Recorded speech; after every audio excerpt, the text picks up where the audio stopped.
ፍሬው ከሎጤ መንደር የወጣው የኢትዮጵያ መከላከያ ሰራዊትን በመቀላቀል ነበር። ከመከላከያ እልህ አስጨራሽ ስልጠና በኋላም ወደ ምህንድስና ተቀላቀለ። በመከላከያ ምህንድስናም ውስጥ ብዙ ውጣ ውረዶችን አሳልፌያለሁ ይላል። በኋላም በዩናይትድ ኔሽን ድጋፍ ለአፍሪካ ሀገራት በተሰጠን እድል ሰብአዊ ፈንጅ አስወጋጅ ሆኖ እንደገባም ይናገራል። በዚህ ሙያም ወደ ተለያዩ ሀገራት እየሄድኩኝ እሰራለሁ። የሚከፈለኝ በሰዓት ነው። በእርግጥ ስራው ከባድ ቢሆንም ህይወትን የሚያሳጣ ዋጋ አስከፋይ ቢሆንም የመረጥኩት መንገድ ትክክል ነው ብዬ ስለማስብ ከመስራት ውጪ ሌላ አማራጭ አልነበረኝም። የሚከፈለኝ በሰዓት ነው።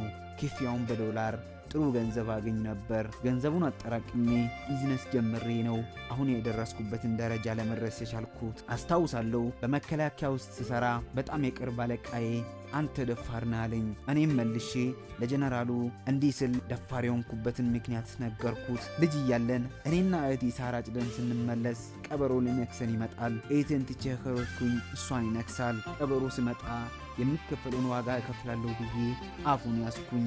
ለ3 ሰዓት ገደማ ታግዬ እህቴንም ራሴንም አዳንኩኝ። ያ አጋጣሚ በውስጤ አንድ ነገር ፈጠረብኝ፣ እችላለሁ ባይነትን።